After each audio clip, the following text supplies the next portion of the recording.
Welcome to Bar Charts Market and Close. I'm your host, John Rowland, Bar Charts Senior Market Strategist.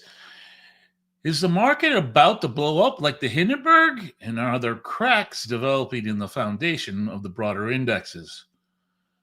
Speaking about cracks, there's always a bull market somewheres, and you might be surprised which sector it is. Is Bitcoin showing signs of a failed auction? And is this a warning signal to the long term trend? Uranium investors are glowing with confidence, or are they just from radiation exposure?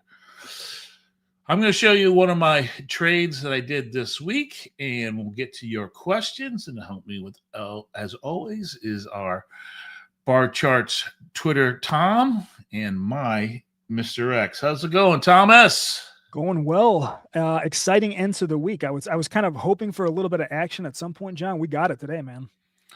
Yeah, I know. Before we get started, there's a rumor out there that there might be some compromise to the closing of the government, right? I did hear that. I heard they're potentially meeting right now. The Republicans are meeting to discuss the offer, but we can definitely follow up on that a little bit later because we got a absolute jam-packed show, ton of exciting topics. Just a reminder, if you guys are watching directly on the website, you want to ask a question, just click ask a question at the top right. You'll see it in the orange color. And then if you're watching on our social channels, just go ahead and ask those questions directly in the chat. Leave a comment. John and I will get to as many as possible. All right, John, let's jump into a topic that we've talked about before. It's not something we take joy in, but I think it's important to point out. And that, of course, is our friend, the Hindenburg omen. So this is an indicator, John. You know, it's got more false identifications than it does positives. But on the other hand, it did correctly identify the 1987 and the 2008 stock market crashes. So, John, what is your takeaway from the Hindenburg omen, and should we be scared? Again, it's just another tool for us to look at markets. So here, put up my chart. I kind of recreated this. So if you're not familiar with it, it's the 10-week simple moving average, and you need to see it rising over the last 30 days. Then you also, another component is number of new 52-week highs versus 52-week lows. And what you want to see is that number, the combined number, is going to be greater than 2.5 or 2.8% of the total issuances. And then the McClellan oscillator. So what I have here, I have the McClellan oscillator, which is negative. That's what you need. And the blue line here represents the 50-day moving average, which is similar to a 10-week moving average. So it is rising. And then here's our 52-week highs and lows. And what we want to see is both of them rising relatively at the same time. Now, the premise here is that, under normal market conditions, you will see a number of new highs or a number of new lows based on, the trend the market is in. But you shouldn't see both of them going up at the same time. So, it's just another tool we can use. And like you said, what makes this one interesting is when it's right, when you get this signal, or you get what we call two signals within a small period of time, about 5 to 10 days within each other, which you can see we did, that you're going to get, a drawdown in the market, a significant drawdown in the market in the next 40 days. But like you said, this signal has a success rate of only about 25%. So I think we kind of take it with a grain of salt. But what I thought would be an interesting discussion is, let's look at other evidence, see if we can find some other evidence that might tell us that there is something else going on, or maybe, enhance what we're seeing with the Hindenburg omen. And so this one is a chart template that we created for Dr. Alex Elder when we did a webinar with him a couple of years ago. And that basically what his idea was, that we wanted to look what is called the accumulative highs and lows. In other words, we're adding them up over a 5-day period. And what you can see here is as long as we stay above zero, right? Again, notice that here we're seeing that the number of new highs versus the number of new lows is staying above zero during this whole rally. But recently we did see it break below zero. And I kind of did what I did was I went back in history and looked and showed you where these pink boxes line up is where, the this accumulated index falls below zero. So this is kind of a warning sign to us that there's a momentum shift, or the internals of the market are starting to deteriorate. Now, there are other things that we can look at, and one of my favorite things that I like to look is I like to look at the indexes in the sectors and look at something called the 50-day moving average. And the 50-day moving average, to me, I feel is a very strong indicator of a healthy market, or a fatigue market, or even a downtrending market. And so when we look at the index and the components, the sector components, and we look at the 50-day moving average, you can see there's a lot of red on here. In other words, if it says 19%, that means only 19% of the stocks in that particular sector are above the 50-day moving average. That means, almost 80% are below. And so when we start seeing a majority of the sectors below the 50-day moving average, to me, I think that is more of a cautionary tale, or at least telling me the market might be at risk. Yeah, and John, the interesting thing about the 50-day, and this is something I've been tracking, it's actually closed. The SPY has closed above the 50-day moving average for 131 consecutive days. Today would be 132 if it successfully closes above it. It looks like it is. However, I think it's important to take note. It actually fell below the 50-day. This is the first time that's happened since April. So definitely a weakening. Is it weak enough? I guess we'll find out. Yeah, let me put up a chart here. So here is a template that we have. If you're not familiar with our templates, come up here, bar chart, my bar chart templates, and under bar chart templates, the last one is called the long-term stop. It's something that we developed with Jim Van Meeren, who does our chart of the day. And so what you get in this one is you get the 50-day moving average. This is this blue line. And this is what Thomas is saying. We did penetrate below it, but you also get something called the trends spotter, which is a proprietary, trend identifying indicator that we use. It uses a lot of different inputs. When there's a webinar, you can watch it. And I notice it's a little bit on the flat side here.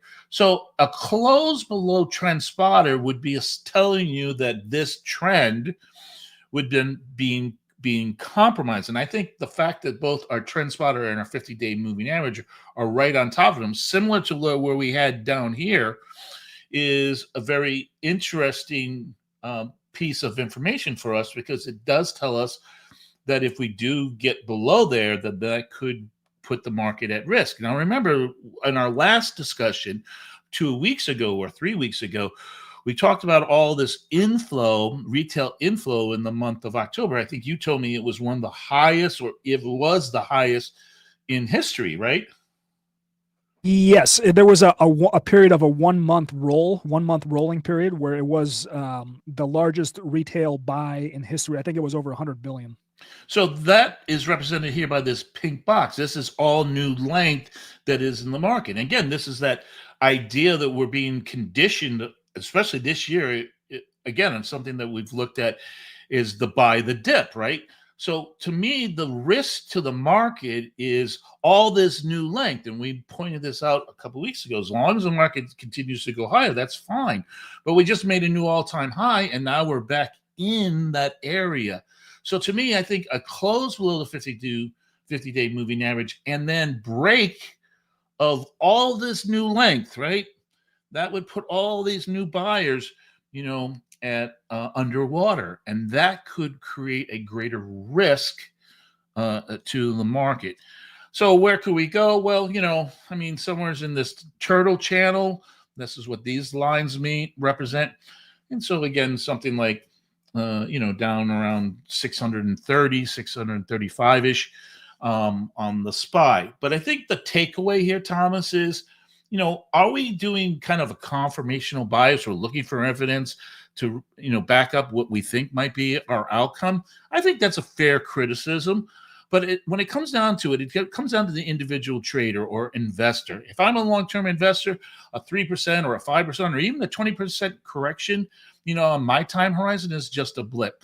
But if I'm a momentum trader or a swing trader, I think you have to say, hey, the upside momentum has now been compromised. And if what looks like our downside momentum is starting to accelerate. So depending on which side of the coin you are, you either at risk or, you're looking for potential trading opportunities. So again, I think it really just comes down to where are you in your time horizon and this idea of where do you believe there is risk to you? Where is there risk to the market? In other words, where do you believe that you're wrong or where trend has changed? And John, let's continue on this idea of perhaps some weakness in the market. I teased the next segment as potential cracks forming in the market, and we track things, right? Market breadth isn't looking as strong as we would like. Of course, we just talked about the 50-day moving average. You've got some earnings misses. Meta just got killed after their earnings report. Nvidia falling apart, Palantir falling apart. Stocks that carried the market higher, now they're going lower. And, this is interesting. Again, I track this, right? Fear and greed index. John, this is from today. Hit extreme fear level of 17, the most in 7 months. And I think it's kind of funny, John. And it reminds me of, if you guys watched the third Batman movie with Christopher Nolan, Bane, he says, now is not the time for fear. That comes later. I mean, it's unbelievable that we're already this fearful when we've only had really 2 days of a little bit of red. John, where are we in the market right now? Are there legitimate concerns, or do you think we just continue full steam ahead? Yeah, I think my concern is that we made a new all-time high, and it didn't, generate enthusiasm. It didn't generate participation, right? Normally, when you make a new high, you get kind of a bit of a follow through. And now what we've done is we're falling back, right? Now we're falling back to a level where we should find support. Again, the 50-day moving average. But I think this is more an idea that maybe the index, what we're looking at, the index itself, is maybe broken, right? Or whatever it was designed for. Again, the index itself, the S&P index, the NASDAQ, was designed to give us a diversified portfolio across the greater market, right? And allows us to eliminate that single stock risk. But the concentration, that high concentration of, let's say, these 4 or 5 or 10 stocks, which we've talked about for months now, is finally coming home to roost, right? That the index itself might be broken, and that now what we're seeing is the underbelly of the index. The other 495 are not doing well, and then now we're just starting to see the effects of, let's say, these 5 or 6 stocks that have been driving the market higher starting to lose their momentum. And so to me, when you get that happening, that could be that signal or that catalyst that could give us one of these greater corrections of, let's say, 10, 8 to 10, or maybe even 15%. Yeah. And, obviously, our first 2 segments have been maybe a little bit on the bearish side, at least pointing out some concerns that we have in the market. But John, there's a famous quote, there's always a bull market somewhere. And one area that I've sort of taken notice of is energy.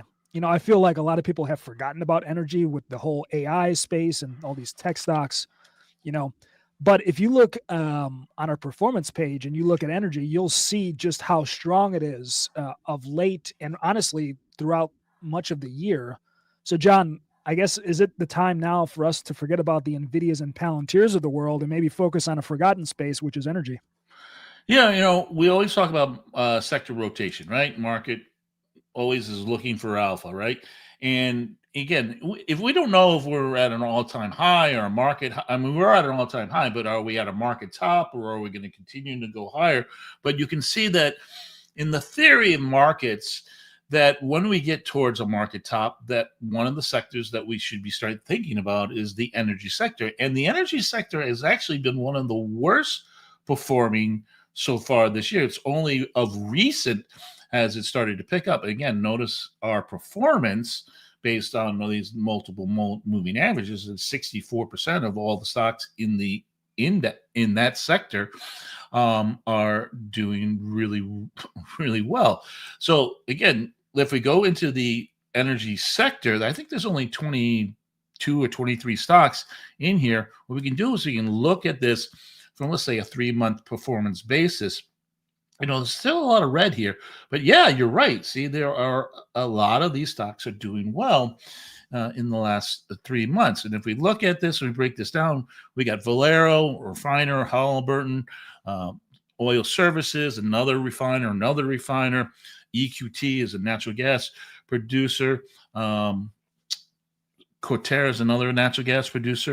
And if we look at this from a year to date, again, there are still a lot of red on here, but year to date, or 52 weeks, we can see that EQT is at the top of the list. Now, full disclosure, this is one of the stocks I've talked to you guys in the past. This is my largest energy holding in my portfolio. And again, I still am very positive on this one, although I'm getting close to a point where I'm going to start doing some kind of either profit taking or locking in by selling maybe some calls or something. And that would get when I'm getting close to around $60. So you can look at the chart on that. But I think what is interesting is refiners. And here's a chart that I'm going to try to explain this to you. This is a inventory chart. This comes out by the EIA.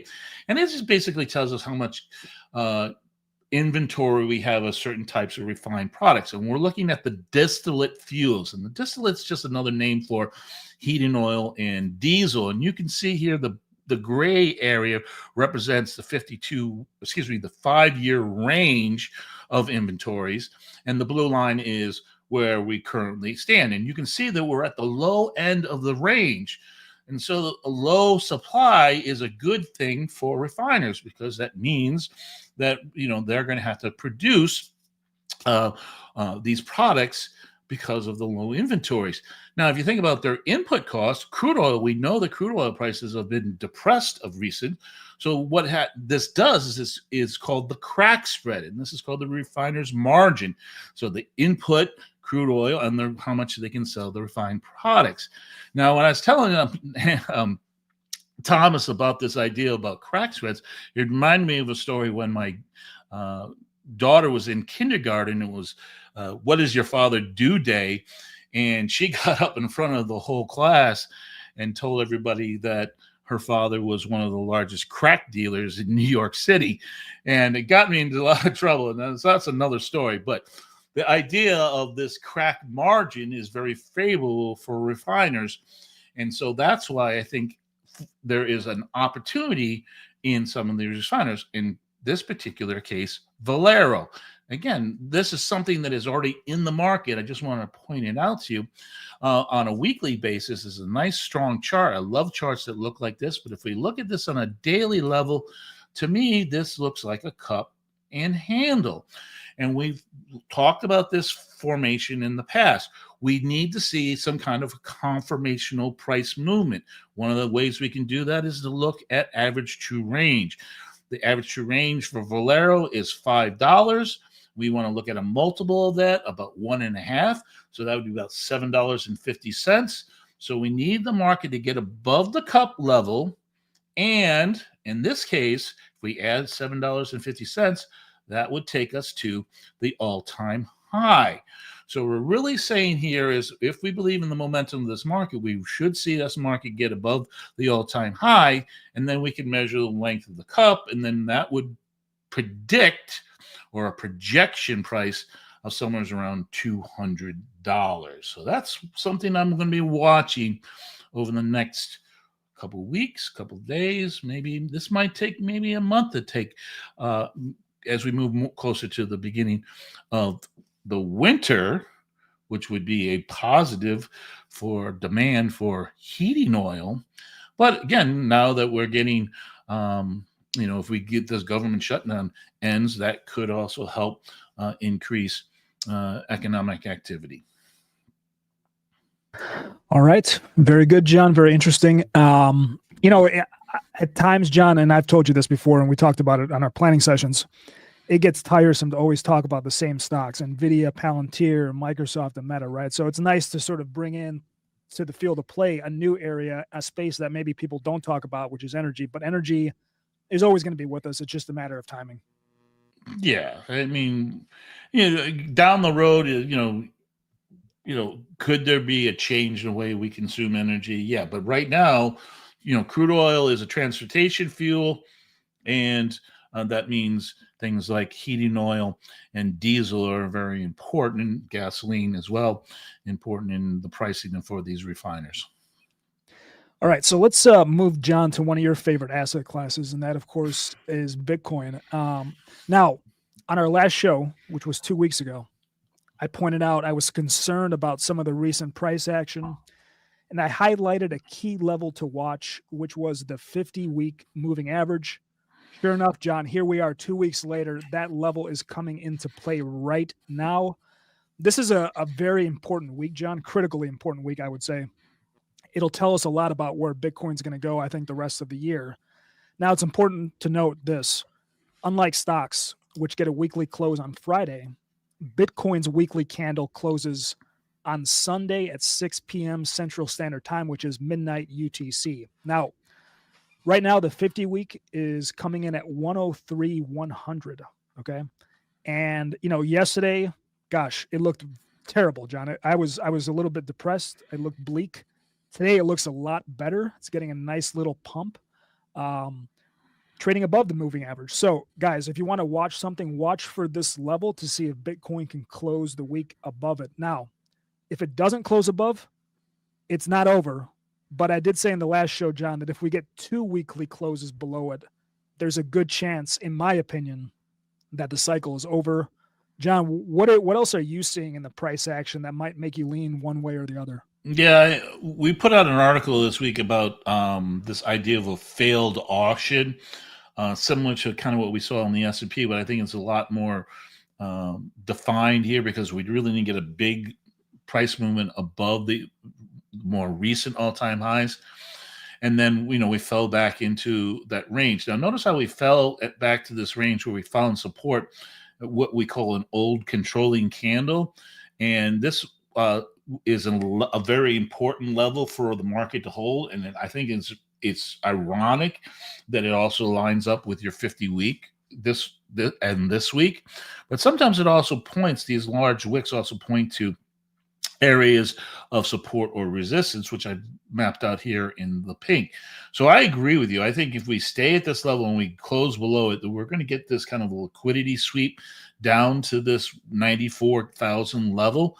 But again, what you're saying here and what I'm saying is basically the same thing, is that if we change this to a weekly time frame, again, here's that failed auction. We made a new all-time high, but we didn't get that follow through, similar to what we've seen in the S&P. Breaking this 94,000 level, to me, would be the confirmation of a failed auction. Right now, we're just in the previous range, and that could open the door for a lot larger sweep to the downside. And I was kind of looking for some levels of support, somewhere below 80,000 to maybe 74,000.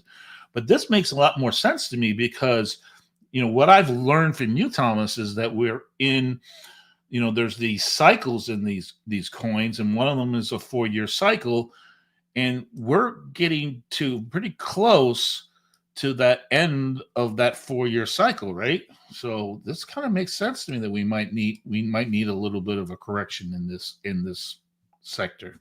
Yeah, exactly, and that's exactly what happened the last cycle. Is the ending was marked by Bitcoin having 2 consecutive closes below the 50-week moving average, which is why I consider it so important. Now, I do want to give the bulls a little bit of hope, John. So obviously, you guys can cheer for a weekly close above the 50-week. But there's also something else that I want to draw attention to, and that is a death cross coming up on the daily chart. So that's, of course, when the 50-week moving average crosses below the 200-day. Now, John, you've done webinars on this. We've talked about it before. The death cross sounds scary, but it's interesting to note assets usually rally once the death cross happens.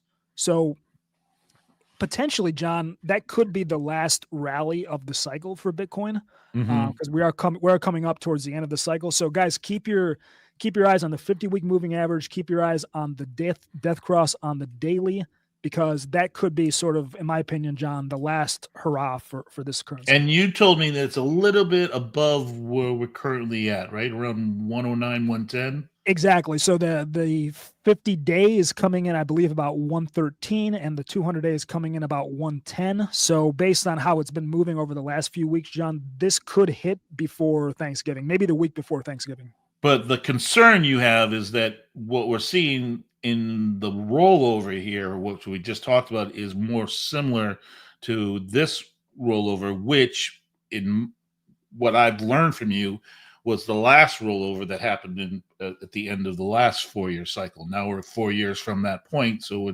maybe it's time for the market to do some kind of a corrective movement, right? Exactly. Yep. Okay. Well said. All right, something to watch for over the next several weeks. All right, so let's move, John, to an area that has just been on fire, and that, of course, is uranium. And, John, I brought this up in our planning session because I was looking at a stock called Cameco, symbol CCJ, which just absolutely exploded. I believe it was last week, John, or maybe 2 weeks ago. But if you look at other uranium stocks, they've just been exploding as well. The problem, John, is I don't have any uranium exposure. I want some, but I'm looking at some of these charts and it just looks like a parabolic rocket, and I just am having trouble pulling the buy trigger on something like that. So are there any potential areas, John, within the uranium nuclear space that you think could make an attractive entry point? Yeah, I think there are, and we're going to discover those in a second. But I just kind of want to show you what's going on here with you. Cameco. This is actually a uranium miner, so this is a pure uranium play. And so this is the weekly chart. And so here's the daily chart. And this is what, right there was that explosion that you saw 2 weeks ago. And that was based on this news story that they were going to go in an agreement with another company. Gosh, I forget the name. The symbol. Oh, Brookfield. Yeah, Brookfield Asset Management, who owns what is left of the Westinghouse company, which basically is nuclear reactors, and that they were going to get some kind of help from the U.S. government. So what happened is you got the news story, you got the pump, and then now the market is coming back. But I think the pure uranium play is a little bit crowded. We do, on our investing page, do have a lot of nuclear stocks that you can start doing some analysis of. Another one that has been getting a lot of attention is this OKLO. Again, they're more into recycling of uranium, but they also are building reactors.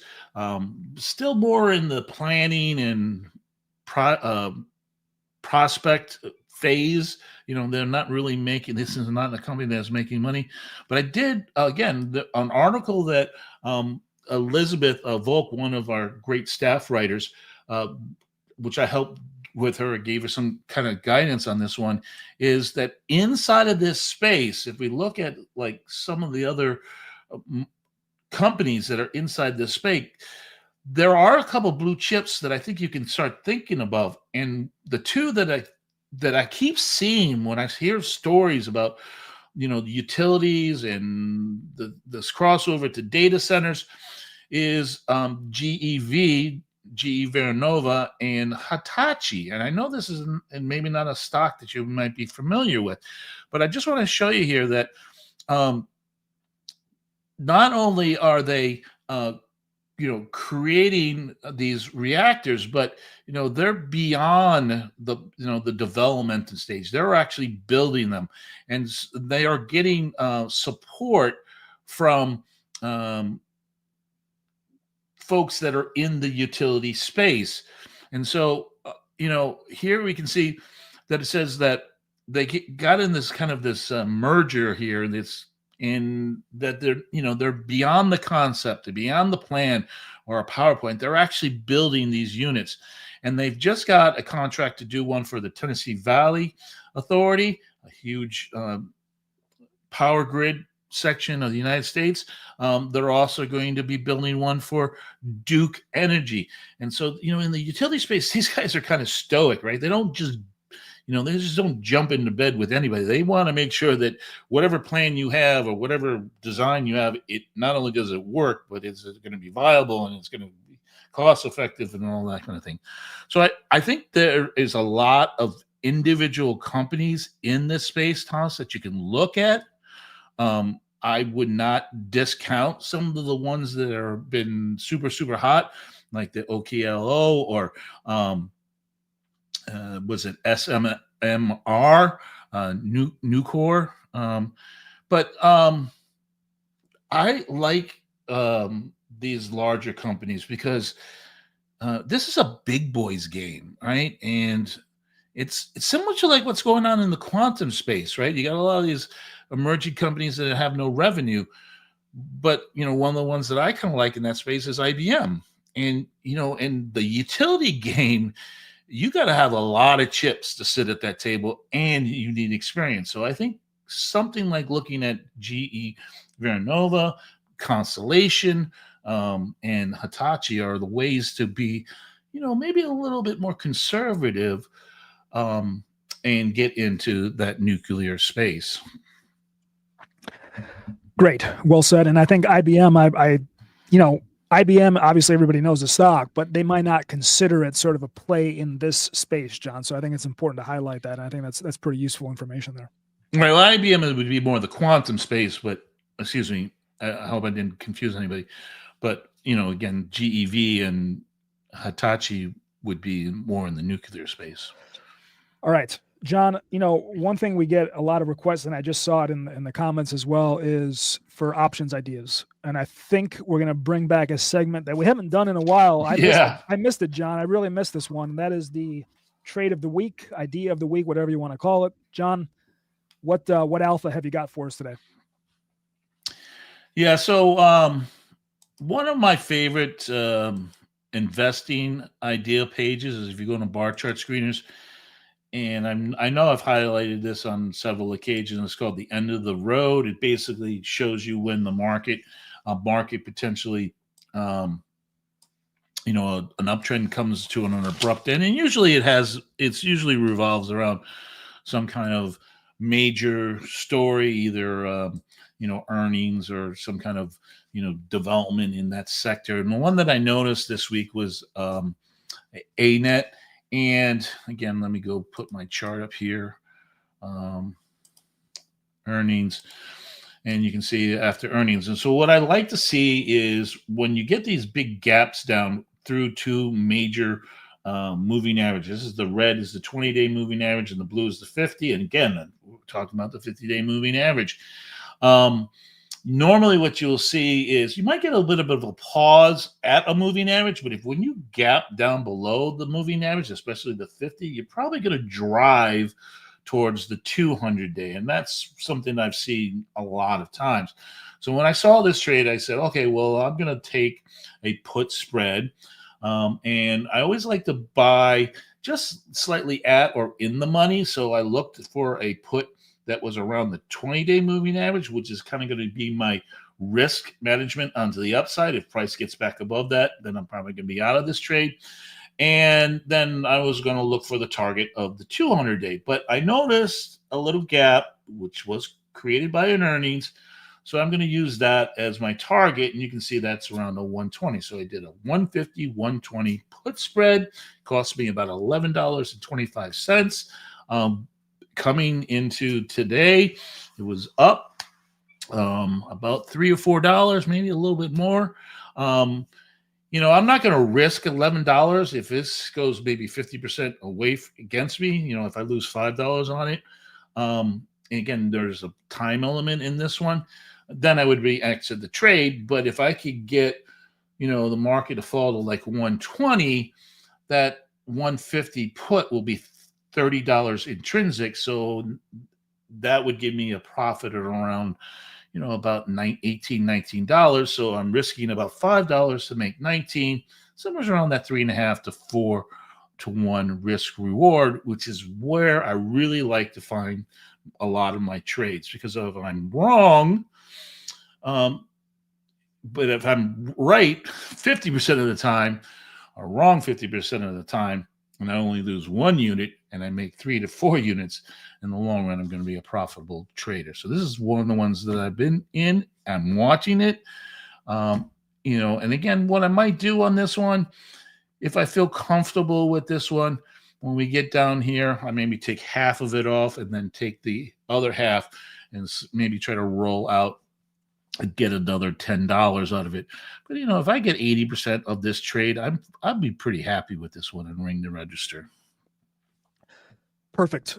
Great show, John. Guys, that's going to wrap it up for the main topics. If you guys are watching on our social channels, John and I would greatly appreciate if you think the show was worthy, give it a retweet, give it a like, leave a comment, tell us what you like, tell us about what stocks you're watching, whatever, anything. John and I greatly appreciate the feedback and the comments. John, are you ready for Q&A? Yes, I saw a lot of questions today. See what we can get to. We got some. The first thing I want to do is I want to provide an update. We talked about a potential deal between Republicans and Democrats. I'm seeing a note, John, that the Republicans are going to reject the deal. So shutdown continues. But it's interesting, John, because I pulled up the Jets ETF, which is the airline ETF.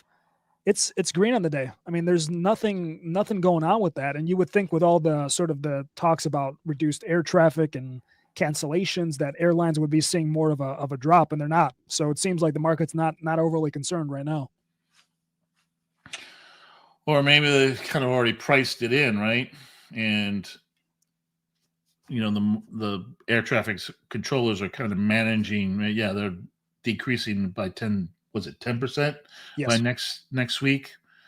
Yeah, I think this is something we could watch. But look at the trend here. It is kind of weakening, isn't it?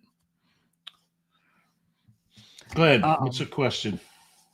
This is the question, John. Any additional thoughts on quantum? I mean, you talked about IBM. Is there anything else you're kind of looking at, or you think maybe it's some of the stuff is overheated?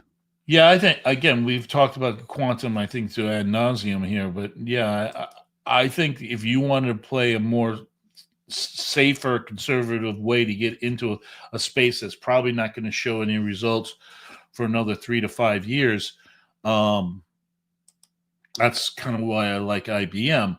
I'm not discounting, the Rigettis and the IonQs and what's the other one? D-Wave, right? I'm not, discounting those. I just think that, again, this is probably going to be, there's going to be a lot of cash burn. And, are these companies going to survive without generating any income? And so a company like IBM, who not only has quantum computers, but they have the most quantum computers out of all these guys. And, they have, a war chest that can help them in that R&D process. So, I think I'm going to stick with my guns on this one. And this was an article that we produced this week about that, and go and check that. Go to IBM and then go down to the news segment, and you can find that article where we break it down for you. Interesting note. Last year, John, I think maybe summer, Amazon had taken a stake in IonQ.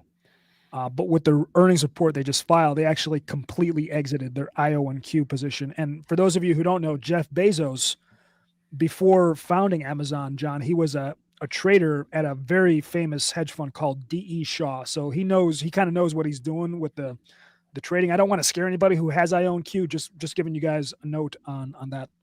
Right. I mean, and again, you're talking about some of these companies that don't look like they're going to have any kind of income until 2020, 2030. Doesn't mean that they can't become very hugely profitable companies, but they got a lot of wood to chop between now and then. That's why I kind of like leaning towards a company like IBM, which I know that they're creating $6 billion of revenue every year. And so that they could, that's a lot of money that they could use if they want to fund these projects. John, do you ever look at the standout stocks list? Um, to be honest with you, I do not look at the standout stocks list, and I'd be honest with you, um, I don't even know where to find it. Go to the investing page, Oh, John. the investing ones. Oh, it's not there. No, that's Yeah, no, it's under technical ideas. Oh, right. So obviously, audience, John and I do not often go to the standout stocks list to answer. No, I do not. In the technical ideas, I'm more looking at momentum, bullish momentum. I love the EMAC. I did a webinar where I talk about my 3 favorite screeners. I love the EMAC one, and we're going to do one next week. Is again a tease. Next week we're going to do a webinar on the TTM squeeze, which I think is one of the cool screeners that we have, and technical ideas. So, but for again, standout stocks list, guys, for those of you who are interested in it, it's a great way to just get a very quick look at the stocks that are outperforming the S&P 500. So, right, if you just want to get started real quick and look at some hot names, maybe some names that have momentum, great place to start.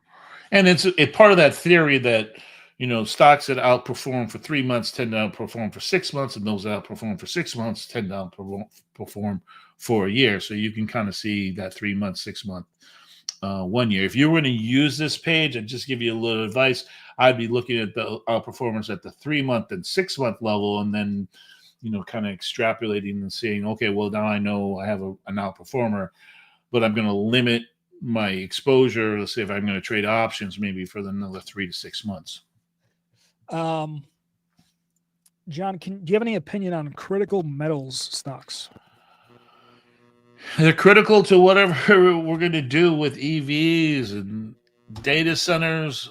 I just think it's everything is in such a flux now with what's going on with with China. Do we have a rare earth? I don't know. Do we? I thought we might have had a rare earth one.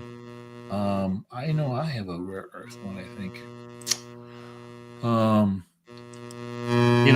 My exposure is I have LAC because I liked it because it was the only U.S. based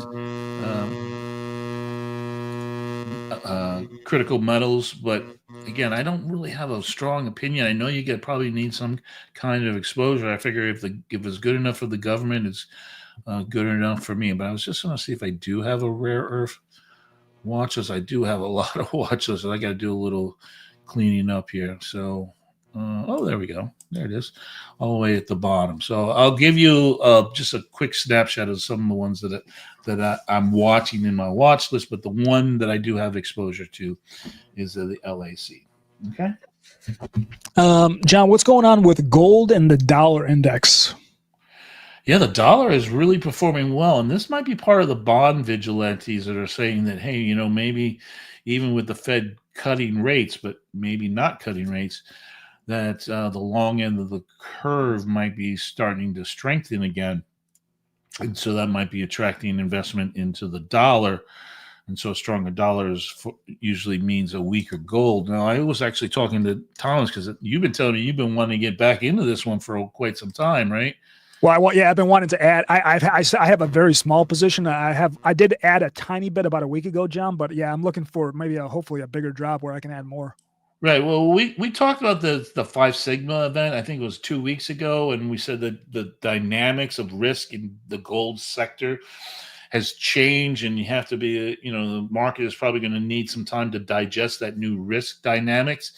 Notice that on our Bollinger Bands, we are below the Bollinger Band. So there's a higher probability of probably going to go to the lower band than we are going to go back to the mean reversion first. But I did say to Thomas that if we look at this, if I was looking for some bullishness, I think if we could get the GLD back above 370, that could be a good sign. But I think what we're seeing is that gold and the other precious metals are weak because what we've seen in the dollar is something that I think a lot of folks didn't expect, right? Is that the dollar is not getting weaker like we saw, but it's actually had found a bottom a level that we've already found based on our Bollinger Bands in previous history, and it's now bounced back. Now I think we're going to get an adjustment here right around the 100 value. Yeah. But if we do see the dollar retreat back to, let's say, 98 or below, that could be another positive sign for gold. I don't know. Do you agree with me on Yeah, that one, buddy? yeah, gold. Gold. I think we completely agree. On the dollar index. And I put this out in the X account. I was tracking this right when it broke through this trend line, John, and you can see it had a huge rally through that, but now it's fading. Right now, it's coming back. So we'll see what happens. Well, here, if you draw that line all the way across, notice how that line would right now would still be above 99. Yeah. So if the dollar holds above 99, I think that could be a positive sign of this strengthening in the dollar. Now that could be again, I would be watching what was going on in the long end, the 10-year note and higher. But again, if it falls back below, again, another example of maybe a false breakout, that I would anticipate us to fall back to the mean, which would be around 98, and that would be a positive sign for gold. So if you got the dollar to break 99 and the GLD to get about 370, I think that could be a good confirmational sequence to allow you to get back into the gold trade, or get into the gold trade. Perfect. That's for you, Thomas, not for anybody else. Yeah. Nothing we say is financial advice, guys. Just that. Yeah, exactly. Just two guys. John and I are just doing this for fun. That's it. Yeah, just kicking back thoughts, right? John, any thoughts on Circle stock? I don't think that's one that you look at a ton. It's the crypto stablecoin issuer, big one, Circle Group. Right. They just had their IPO. It's CRCL. I've learned the hard way, John. I don't like to buy IPOs when they IPO. I really just despise it. So I just force myself not to do it. However, I did nibble on this, John, about a week ago when it fell to 120. I'm just like, okay, I think this might be maybe a decent place to add a little bit. Mm-hmm. So I added a tiny, tiny bit, but it's clearly fallen apart. The problem with Circle is it's really tied to the crypto market, right? And what Bitcoin's doing and what all the crypto assets. I mean, if the market is falling, I would not expect Circle to deviate from that path. So it's kind of connected. Right. And if we look at Bollinger's bands again, looking at a range of probability, maybe we've fallen a little bit too far too fast, but the mean is trading lower, right? The bands are turning lower. So this could have a little bit more downside momentum. Now, I don't know this stock, and if this was just a chart on cockroaches, I would be interested in where the initial public offering value was, which seems like the opening range was between $83 and $69. So somewhere down there might be a buying opportunity, because that's kind of where the market priced, right? The initial public offering. So a lot of this stuff comes down to timing. And unfortunately for Circle, I just think they picked a really bad time to IPO, John, right at the sort of the end of the crypto 4-year cycle. Right. Two stocks that immediately remind me of this, John, Robinhood and Coinbase. They each had an IPO to a lot of hype and hoopla, but they fell apart. I mean, it took them years to sort of build back up. I could totally see the same thing happening with Circle. So, I mean, how long has Hood been trading for? I mean, look at that. So so there's your hype offering, and wow, right? It gave back almost 95% of his initial public offering, right? That's a pretty huge sell off. So the question is, these can be good businesses. They are. Coinbase is a good business. Robinhood's a good business. Circle could be a good business, but it just might take time for the business to justify what the market is giving as a valuation. That makes sense. Let's see. I'm not sure I fully understand this question, but the question, John, is I'm just starting out with investing. Which video of all the videos have we done do you think might be the best to start with? Wow, that's a tough question. I wish I had more time. So I'm going to do this for you, whoever this question is. Send that to support@barchart.com. I got to think about this, but again, if you come in to learn under archived webinars,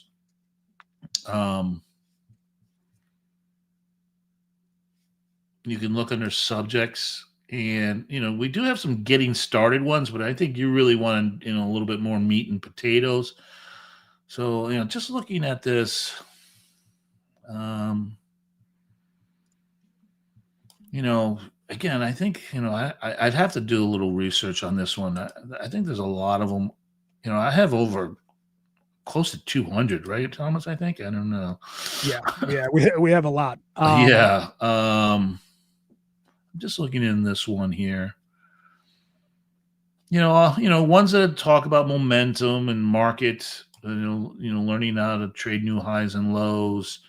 Um, finding trading ideas. Again, I would look at when these were created, and I would concentrate more on the ones that were created, say, in the last 2 or 3 years, instead of the ones that were produced, maybe 4 or 5 years ago. I just did a quick search, and again, the question is your question geared towards using bar chart? Because we have a video on YouTube called Bar Chart 101, which can help you get started in learning the website.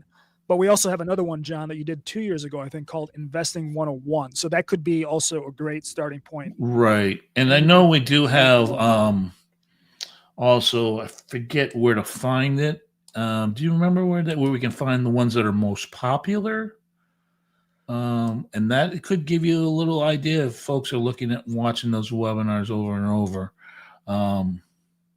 Those might be good ones to look at. I know we do have somewhere's in here. And again, I apologize. That's why I would have to say I need a little time to dissect that question. So send me that in questions, and then I'll get that answer for you to support. Boy, we got a lot of questions. We're not going to be able to, unfortunately, guys, to get to all of these today. We just got, oh my God, so many. We can go a little bit long. I don't have anything going on. Okay. Today. John, you mentioned the failed Bitcoin auction earlier. What do you mean by that exactly was the question? So a failed auction basically says that, let me see where it is. So when you look at markets as they are trending in one way or another, now again, this would be for a bull market. When you get to make a new high, an all-time high, and then you come back and you test it, right? What you want to see is that not only do we take the high out, but that generates interest or generates market participation. One of the things we like to look at is volume as a way to confirm or verify or validate price movement. But if you get a new high and then the market immediately reverses, that is kind of a sign of fatigue, that there's no conviction to the market. But then when the market falls, if it falls below the previous range, now think about this in terms of trend, right? Series of higher highs and higher lows, right? We're making higher highs, higher lows, higher highs, higher lows. If you fall out of the range, the previous range, or in other words, you make a new lower low, well, that's changed the character of the trend. And when you change the character of a trend, this is a sign of a reversal. And this is called a failed auction. So it's just another way of looking at market reversals. So Tesla, the question is about Tesla and Elon. We talked about this, John. His 1 trillion package was approved by the shareholders. I think it got a 75% approval vote. So should we hold Tesla long term because of this? Now, remember, guys, Elon's not just getting the check today for $1 million. He has to get the stock to an 8.5 trillion valuation, and then he'll get his 1 trillion. So for me, I've said this before, I'm bullish on Tesla. I continue to add to my position. If Elon's going to be motivated to get the stock to 8.5 trillion, then he gets his 1 trillion. I'm okay with that. Right. I think the number was the stock has to go to $2,100. I think that was the valuation. Sounds about right. So we're a long way from there, right? Yeah, and just remember, ask that questions when we get above $1,500. I've learned, John, some of these numbers are just crazy. But you know what, John? 10 years ago, if you had told me Nvidia would hit 4.5 trillion market cap, I would have been like, "What are you smoking?" There's just so much money being pumped into the markets that right. These targets they might sound crazy today, but let's see in a couple of years how crazy they sound. John, If you didn't have any exposure to the stock market, if you didn't have any exposure, what would you rather buy right now, SPY or the Qs? No exposure. No exposure whatsoever. Which would you rather buy right now today? Today. Or I'll make it, that was the question, but I'll make it maybe interesting. How about the equal weight, John? Would you rather own the equal weight SPY, which has just been obliterated by the market cap? I just have a problem with the indexes right now because of this hyper concentration. So I'm not really a big fan of either one. I'd rather buy an individual. I know that's kind of a cop out. Yeah. I guess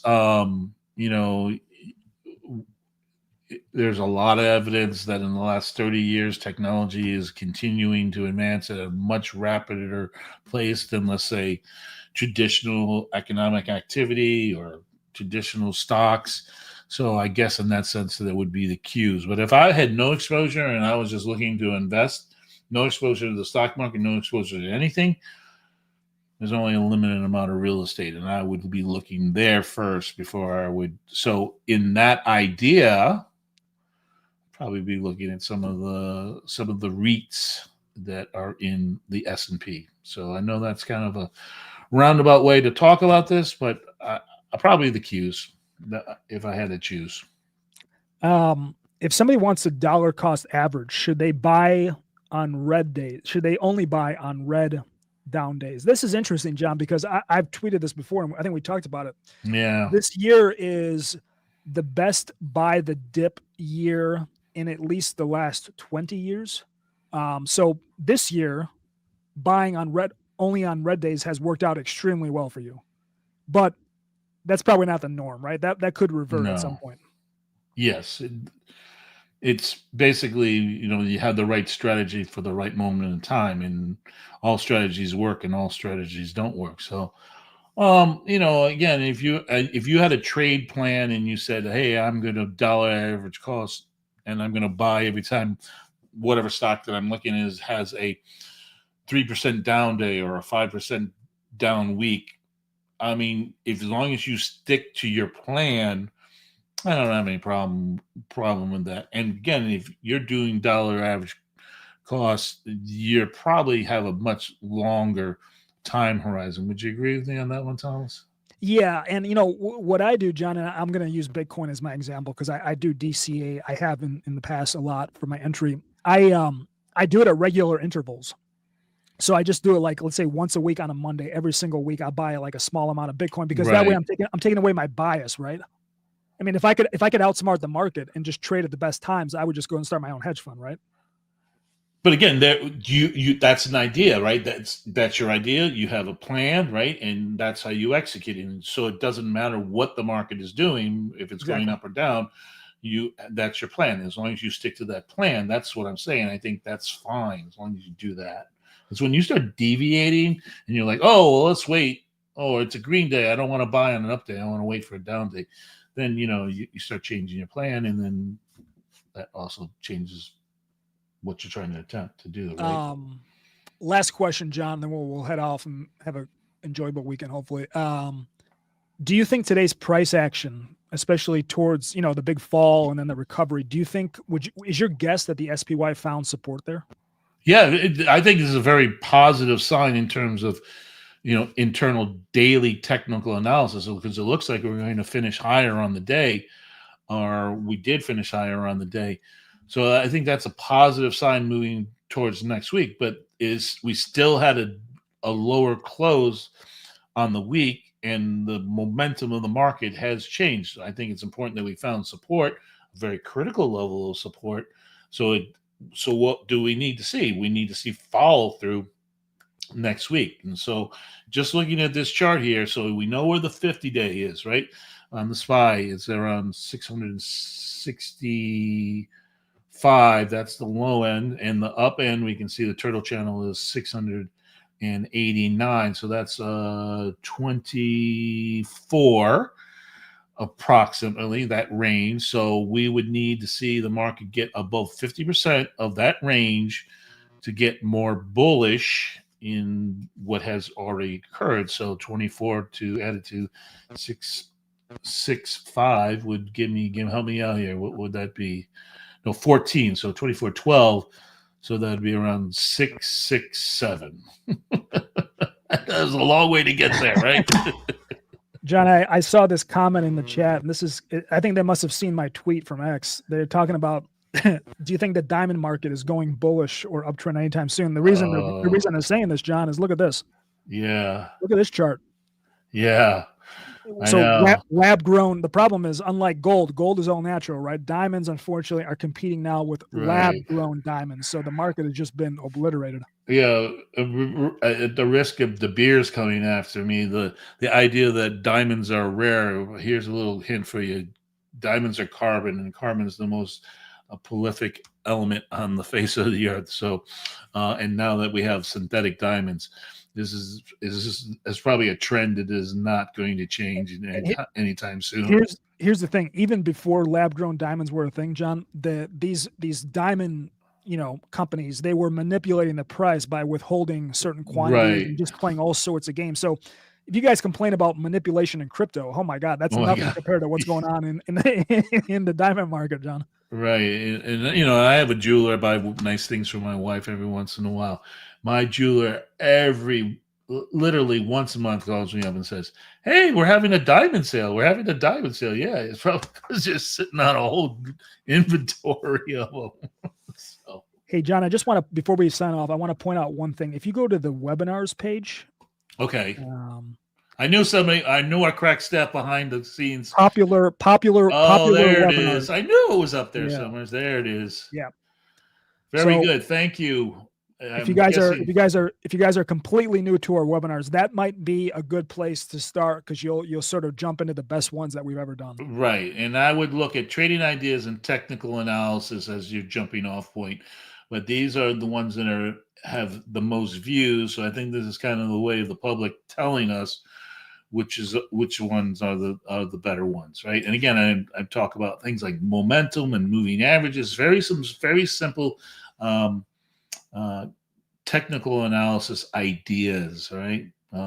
Scanning, screeners, again, you can see some of it. And you notice that all of these have been in the last year or so. Okay. All right, great job, Thomas. Guys, I'm so thankful for our audience today, John. I see all these questions flowing in, guys. We got to cut it off here. I think we're giving your webinars a run for your money today, John. Yeah, hopefully. Again, folks, if you have a really dire need to have a question to answer, send them to support@barchart.com. We have a great staff that can help you figure these kind of questions out. And again, if they can't figure it out, they do send those to me. And so, Thomas, great show today. I hope you guys enjoyed today's show. I know that coming in today, we were a little, little upset about what could have happened. I'm glad that we got through all the material. Until next time, best of health, manage your risk, and the good of all trading.